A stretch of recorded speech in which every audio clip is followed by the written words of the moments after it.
beaucoup, Madame la Présidente. IPC soutient beaucoup et apprécie beaucoup la déclaration du président.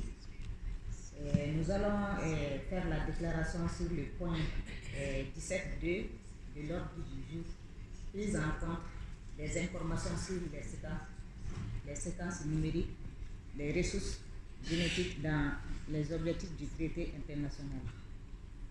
Je m'appelle Alimata Traoré, je suis paysanne et membre du comité ouest-africain des semences paysannes et je parle au nom du comité international de planification pour la souveraineté alimentaire, une plateforme mondiale des petits producteurs d'aliments et d'organisation des peuples autochtones. Avant de parler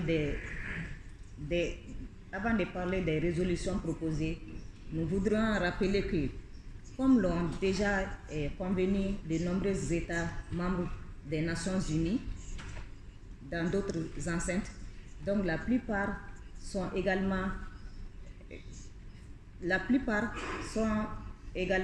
partie du traité, il est clair que les séquences génétiques contiennent l'information génétique qui détermine les caractères biologiques d'un organisme.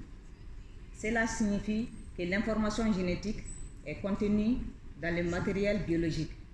Nous pouvons affirmer sans conteste qu'il s'agit d'une composante génétique des ressources phytogénétiques.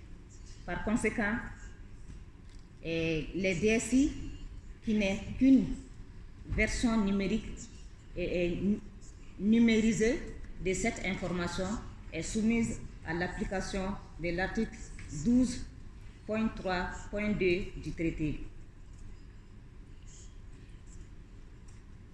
En ce qui concerne les résolutions proposées, nous avons 3 commentaires principaux.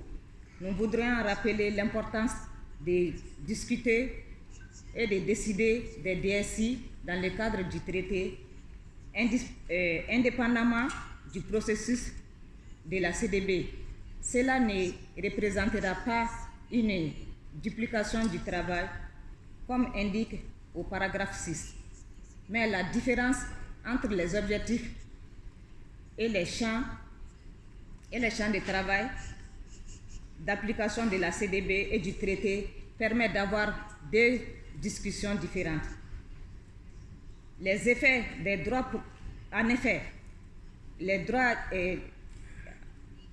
de propriété intellectuelle sur les DSI, sur les ressources phytogénétiques pour l'alimentation et l'agriculture, seront irréversibles sur le travail des paysans, alors que le traité devrait être là pour défendre les droits des agriculteurs et sur leurs propres semences. En ce qui concerne le paragraphe 4, l'organe directeur devrait encourager les parties à travailler non seulement en collaboration avec la CDB et le protocole de Nagoya, mais aussi sur le protocole de Cartagena qui joue un rôle important dans l'application des principes de précaution aux techniques qui utilisent l'information de séquençage numérique pour développer de nouvelles variétés.